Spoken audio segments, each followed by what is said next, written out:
Anteriormente em X-Men. E assim, eles encomendaram uma equipe internacional para os roteiristas de X-Men. Nós temos uma negra de descendência africana, um japonês, um russo, um baixinho canadense, todas essas coisas que fazem essa equipe ser tão rica em Krakoa, que é o que a gente vai descobrir daqui a pouquinho no próximo vídeo.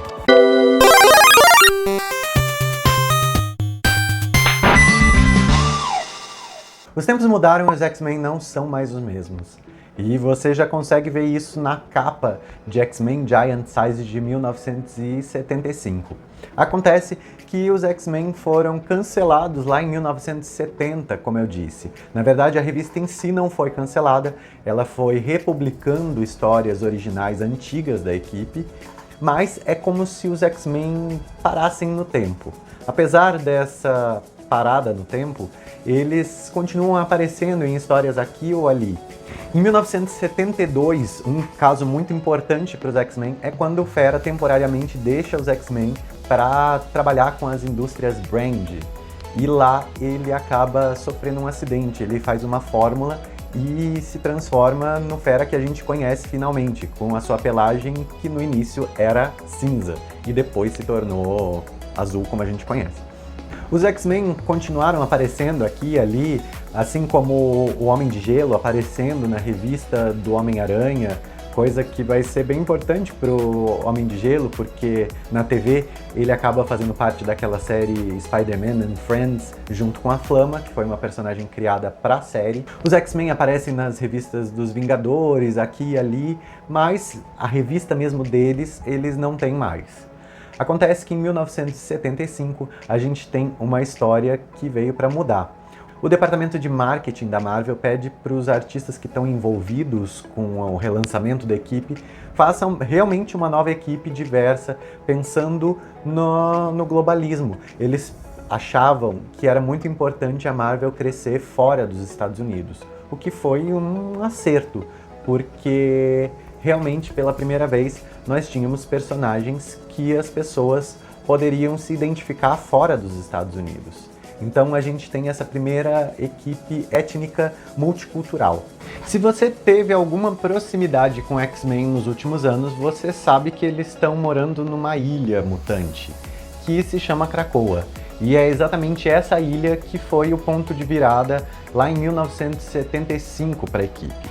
O que acontece é que em X-Men Giant Size, os X-Men originais saem para uma missão e acabam ficando presos dentro de uma ilha. O Professor Xavier sente uma presença mutante, eles vão lá para resolver e eles ficam presos em videiras, a gente não sabe direito nesse princípio o que está acontecendo, mas acontece que o Ciclope é o único deles que consegue sair com vida, pegar o jato dos X-Men e voltar para a Mansão Xavier.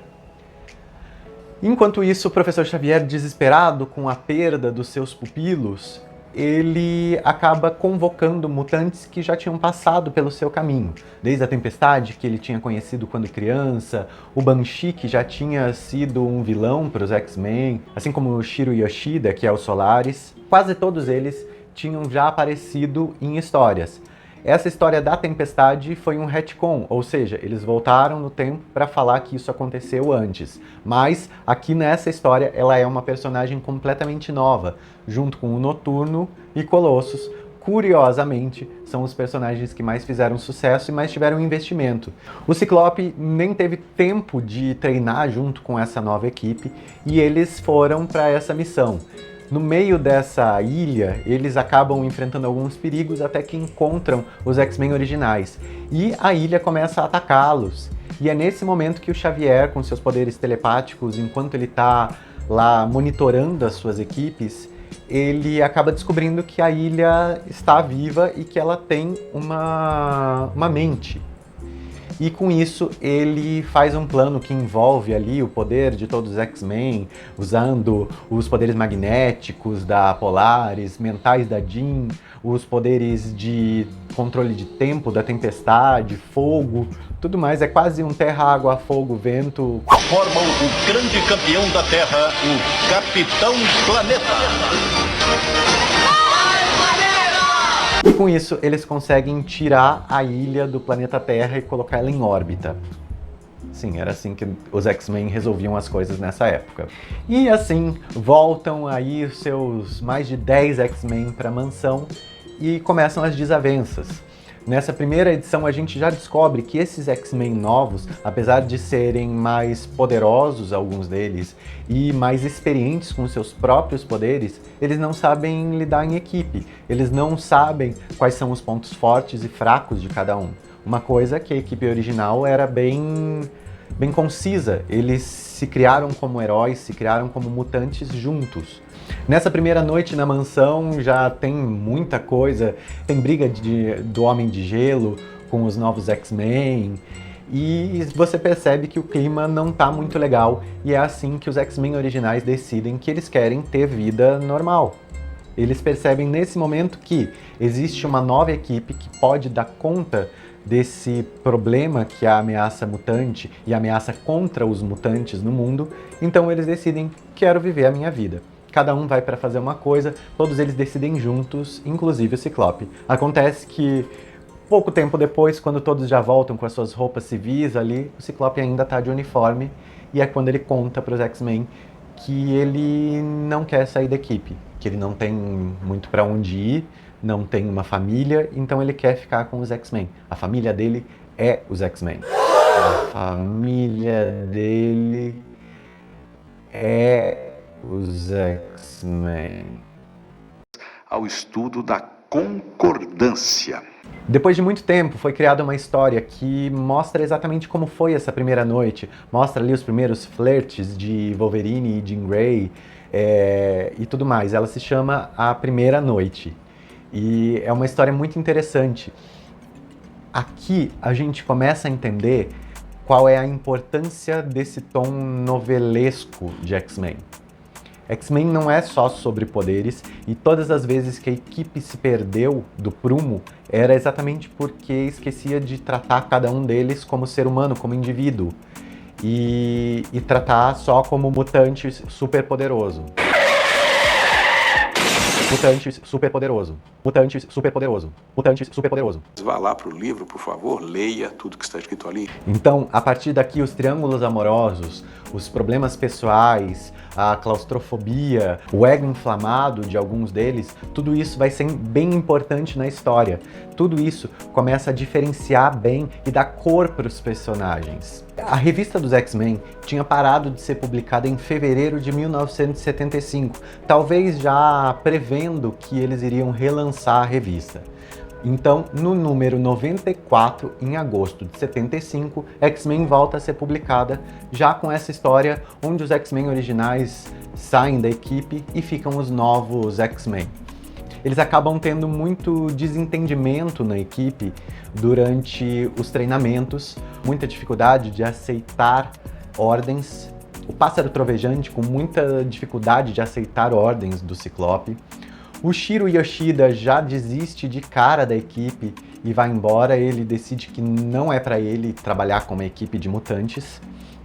E assim, eles são chamados para resolver um problema, quando o Conde Nefaria, junto com os seus N-Men, que são uma espécie de mutantes que são meio humanos, meio animalescos, eles invadiram uma base nuclear e estão ameaçando governos de usar essas armas nucleares.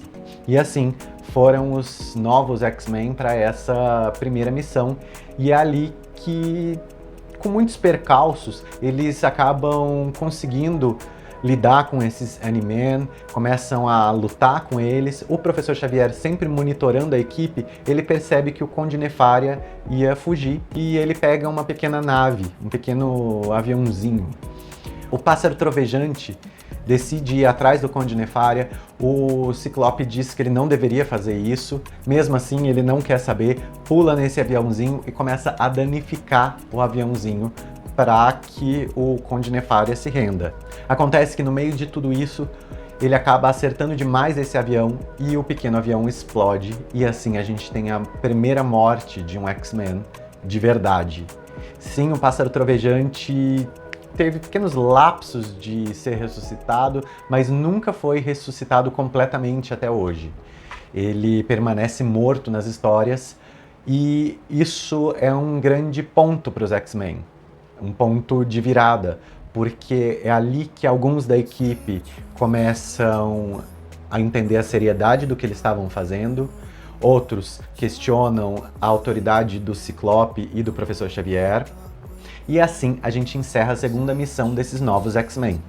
Tudo isso dura 2 edições, X-Men 94 e 95. Já em X-Men 96, a gente já tem a primeira aparição da Moira MacTaggert, que quem tá lendo as histórias dos X-Men sabe que ela sempre foi uma aliada dos X-Men muito importante, mas hoje em dia ela tem um papel principal no que tá acontecendo em toda a série X. Nessa edição a gente conhece os N'Garai, que são uma raça alienígena que vai dar muito trabalho para os X-Men com o passar dos anos. Aqui também começa a acontecer uma coisa que é bem natural das histórias dos X-Men. Eles começam a plantar uma coisa que vai acontecer nas próximas edições. Ou seja, aqui a gente começa a ver o nascimento do projeto Armageddon, onde vão ser recriados aqueles sentinelas, agora sob o domínio do Stephen Lang, que quer continuar todo o trabalho lá do Bolivar Press. E os X-Men estão no Rockefeller Center. O Natal começa a ser uma coisa muito importante para os X-Men. Quase todo ano a gente vai ter uma história onde eles deixam os trajes de heróis de lado e acabam se tornando pessoas normais que comemoram o Natal. Num clima bem descontraído, estão todos os novos X-Men juntos ali, perto do Lincoln Center. Junto com eles tem Jean Grey, a Garota Marvel, que acabou de chegar de avião na última edição.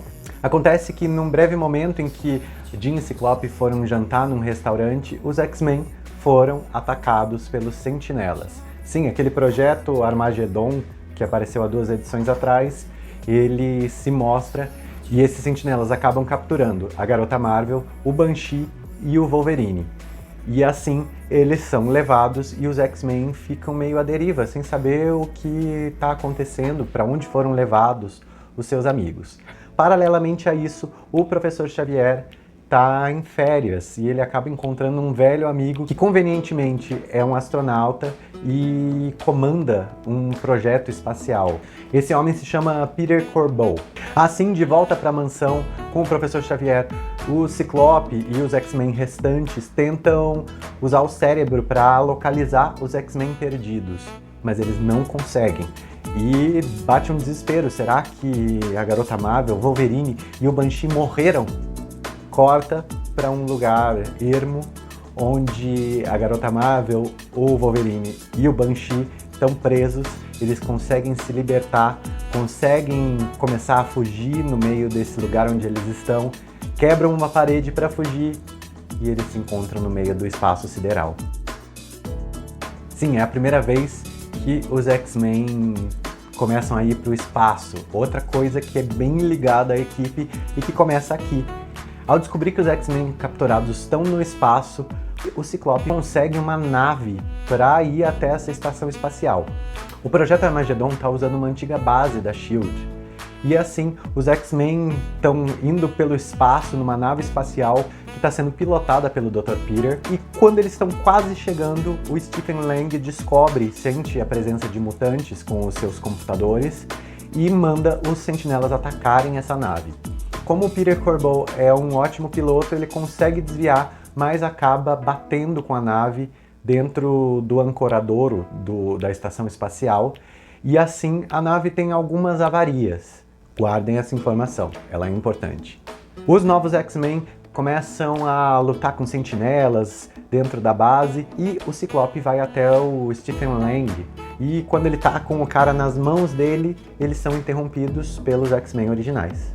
Sim, os X-Men originais lutam com os novos X-Men. Que coisa mais fanservice do que isso? Quando essa luta começa a acontecer, os novos X-Men se seguram, porque imagina, são os X-Men originais. E o que acontece é que o Wolverine sente o cheiro e ele descobre que eles não são os X-Men originais, que nem humanos eles são, e ele crava as garras na Garota Marvel. E os X-Men ficam chocados, mas ele faz isso só para mostrar que ela era um robô. Assim, os X-Men lutam para valer e derrotam esses vilões, que na verdade são versões avançadas de sentinelas, como é mostrado ali.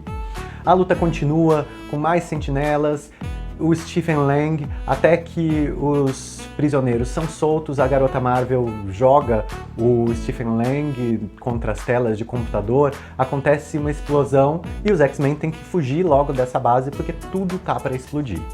Eles conseguem chegar na nave e o Dr. Peter Corbeau tem más notícias. Sim, quando a nave bateu na estação espacial, ela teve algumas avarias e perdeu o seu piloto automático.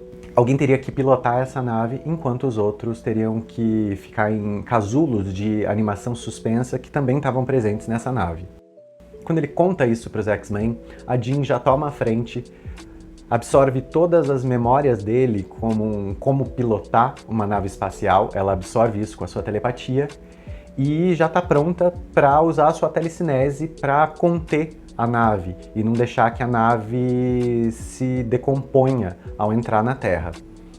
Acontece que o Ciclope já fica putaço, já fala não é assim. A Jean não pensa duas vezes e desliga a mente do Ciclope, ele desmaia.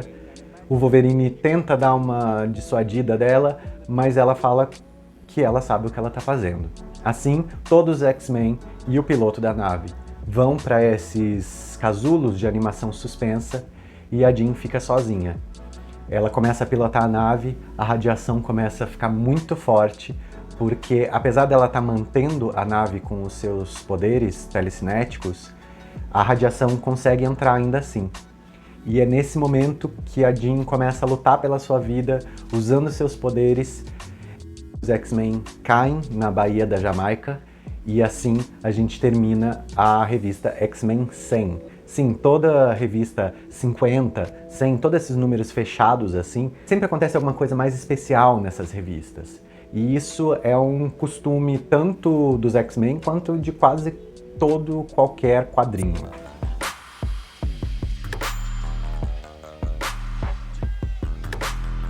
E assim a gente vai encerrando essa fase da segunda gênese dos X-Men.